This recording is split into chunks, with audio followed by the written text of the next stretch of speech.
In other words, I lost about 85 pounds in 7 months. Yeah, buddy. Lightweight, baby! What's up, guys? I'm Josh and I Lift Things, and I'm here to talk about Crohn's disease, my history with it. So this has been mentioned on my channel a couple of times, but I've never gone that much in depth with it. I have Crohn's disease and I was diagnosed when I was 18 years old. Before I get into it too much, let me first explain what Crohn's disease is. Crohn's is a form of IBD, or inflammatory bowel disorder. IBD, and by extension Crohn's, is an autoimmune disease. Essentially what this means is my own immune system thinks that the cells that make up the lining of my gastrointestinal tract are an enemy, so it deploys white blood cells to attack them, similar to what it would do to a cold or infection, essentially causing my own body to eat away at itself. There's another form of IBD known as ulcerative colitis, which, as the name would suggest, primarily affects the colon. Crohn seems to primarily affect the small intestine, but that's not the entirety of it. Crohn's actually affects your entire GI tract. For a moment, imagine a human is a giant donut.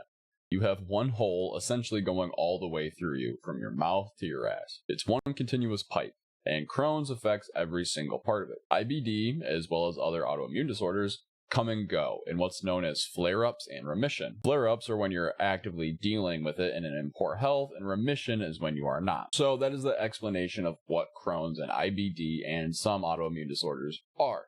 But now, for my history with it, when I was 16, I started to lose a whole lot of blood when I go to the bathroom. I would take a shit and there would be a lot of blood. I remember one time it was so bad that the toilet water was opaque red. I could not see the bottom of the toilet bowl. I was losing copious amounts of blood, so much so that I would be like really woozy and dizzy when I would stand up. That was very much not cash money, so I went to a doctor. He ordered me to have a colonoscopy and upper endoscopy, which essentially means they shove a camera up your ass and down your throat. He found nothing wrong with me, and I shit you not, pun intended, he said that I was squatting too much weight and clenching down and bracing too hard, which caused me to tear something, and that's why I was bleeding, and there's nothing you can do. So it started to go away on its own. But by the time I turned 18, it was starting to come back. I was losing a good bit of weight at this point in time, and so I went to the same doctor. I was honest about my lifestyle habits, which at the time included quite a good bit of drinking and partying, to which he blamed for my bleeding and my weight loss. Fool me once, shit on you. So I got a second opinion. This new doctor prescribed another upper and lower scope, but then also prescribed a capsule endoscopy. Now, a colonoscopy only does just what its name implies, sees your colon, so up through your large intestine. An upper endoscopy sees your esophagus and your stomach. The small intestine exists between these 2 points, so a colonoscopy and an upper endoscopy would never be able to diagnose anything wrong with the small intestine. A capsule endoscopy is a little pill that you swallow that has a camera inside of it, which takes about 60,000 images of your entire GI tract as it passes through you. You have to swallow it, and then you have to wear this makeshift vest with like what looks like to be a little Walkman attached to the side of it, which the camera is sending all the images to. So you have to wear that for a day and then take it back to the hospital. They download the images off of it, and then they can have a doctor actually look at them. You then shit the capsule out, which is kind of funny. What he found was brutal. My small intestine looked like a fucking road in Iraq circa 2005. I was formally diagnosed with Crohn's disease, and I graduated high school at 225 pounds. By Christmas of that same year, I weighed 140 pounds. In other words, I lost about 85 pounds in 7 months, or roughly 40 kilos. To be honest, the weight loss was the least of my concern, which sounds hilarious now because that is a drastic amount of weight loss. I was getting sores in my mouth that made everything painful to eat, because remember, Crohn's affects your entire GI tract, your mouth included. I was shitting about 10 times a day, often with loads of blood and a fuck ton of pain. I would get these debilitating cramps. The way I always like to explain it is, imagine someone like superheated a ball of lead and then just sat it on your stomach and it like was melting all the way through you. It's the most painful thing I've ever experienced. I remember one of the first times I was meeting my girlfriend's parents, we were tasked with going to get pizza for everyone, and on the way there I started getting such a bad cramp. So obviously I was not in a good mood and in tons of pain when we came back with the pizza. So everyone's eating it and are kind of just quiet as I'm sitting there like trying to hold back a grimace. So they all thought I was like super pissed off about something, but in reality I was just dying. Crohn's and IBD and autoimmune disorders in general can also cause total body inflammation, especially in the joints. For me particularly, my wrists, my elbows, my shoulders, and my knees and hips were brutal. Compound this with not digesting anything you eat, such as your protein or your minerals or your vitamins, and your inflammation and Consequently, your joint pain only gets worse. My sleep is kind of always garbage, but is even more so because the cramps would wake me up in the middle of the night, or I have to wake up very early to go to the bathroom, and then the pain made it impossible to go back to sleep. So add sleep deprivation on top of everything else. And this was all occurring right at the time to where I moved out, was going to college, was having and working full-time jobs, and meeting my girlfriend. I remember even getting fired from 2 separate jobs, one of which was in a factory because I was going to the bathroom so often. You can't really be on the line when you're shitting blood, and the managers didn't really appreciate that. Can't lie, it was a pretty fucked up time, and I genuinely thought, not to be dramatic, that I was gonna die. Now, to put it politely, my doctor was a bit of a goober. A big initial treatment option for IBD and a lot of autoimmune disorders in general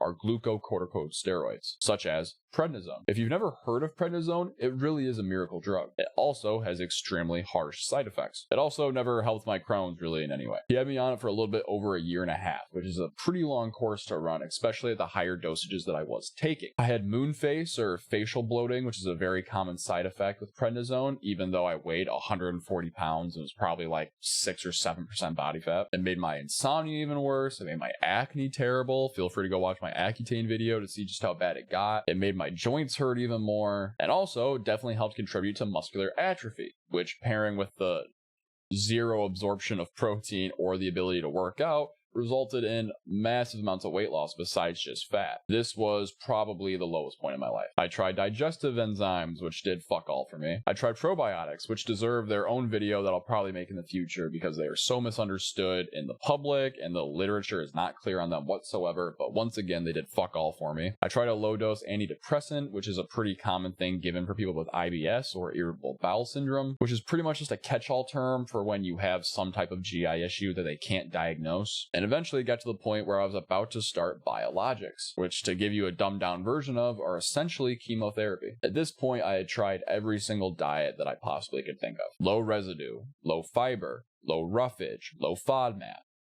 paleo, keto, carnivore. None of these did anything for me, and some of them were actively worse. For instance, when I did paleo, I started eating a whole lot of chicken salads. This is one of the first ones that I tried. I do not digest fiber well whatsoever. So you know what happens if I eat a raw vegetable? I shit out the entire thing. If I eat one baby carrot, to this day, I am pooping out a carrot pine cone. It is insanely painful and not good whatsoever. I still, to this day, have to consume a pretty low amount of fiber. I have noticed that I feel best if I get around 10 grams. If I get too much more than 10 grams of fiber, I feel awful. And that is compared to the recommended intake for a guy my size, which is about 30 grams of fiber a day. This is a pretty common thing for people with Crohn's disease, which sucks because fiber is great for longevity. And then I started to get better, and I wish I could tell you why, but I can't. I quit all of my weird diets. I told myself that if I'm just gonna fucking wither away, I'm gonna at least enjoy my time while I can. So I started eating some fast food. Started recreationally drinking alcohol again. Sometimes I would projectile vomit after like a couple sips of beer, but that's besides the point. I did try to do other things though, because I was done taking this medication. Prednisone was killing me. I started learning more and more about how stress can impact your autoimmune disorder. So I tried being more mindful. I started doing more breathing practices, like stuff like Wim Hof. I started trying to meditate. I started reading a whole lot of philosophy. I just tried to do things to generally make myself feel more mentally well. Try to be more relaxed. Try to be more considerate and open-minded and just not a constant walking ball of stress, only focused on how bad I feel at that time. Kind of just giving myself some perspective. And it helped. I'm not at all claiming that Wim Hof cured my Crohn's or that all pain is psychosomatic, even though there is pretty interesting research into that topic. Or that you can just mind over matter, fix yourself, and cure cancer. That's not what I'm getting at. But this is what helped me. And I started gaining weight. And then eventually I felt good enough to train. The only thing ever holding me back was leftover joint pain, which I still kind of deal with to this day. I had hiccups, times where I would get hurt, or times where I really started messing my stomach up from eating a certain trigger food for me. But no complete flare-up like that first one I had that lasted so long. I found remission. Since then, I have continued to live how I wanted. I no longer drink or do any drugs or anything like that, but I don't do that as a way to medicate my Crohn's disease. I just don't feel like doing it. I eat how I want, which is moderately healthy. I live the life that I want, which includes training. So that is my story. I will now show you some progress pictures because that's probably what most of you actually care about. Here is me at my lowest, 140 pounds.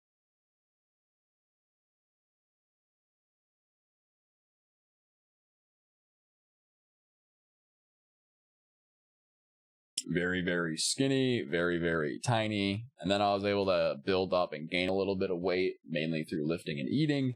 And then I would lose weight again. So there's some pictures of me with a little bit more muscle mass while still insanely skinny. And then here's some pictures of me as I started getting bigger. And now here's a picture of me before I started this last bulk. And now here are some pictures of me mid-bulk, coming close to about 225 pounds. About back to where I started, but far stronger and at a far lower body fat percentage. So here I am, coming up on 8 years on being diagnosed with Crohn's disease. Been in remission for about 5. Every day I wake up and I'm thankful that I am no longer sick. But every night I go to bed with the fear that tomorrow will not be the same. I try not to dwell on it too much, but it is always possible. If I get sick again, I'll probably have to go the biologic route. But until then, I'm going to live the life that I want. And guys, that is the video. Kind of a long one. Hopefully you enjoyed the Josh lore. As always, if you like this style of content, do me a favor, hit the like button, hit the subscribe button, leave a comment down below, and maybe share to a buddy. If you really want to help me out, you can follow all of these socials that will be linked down below in the description. And as always, thank you so much for watching, and have a great day.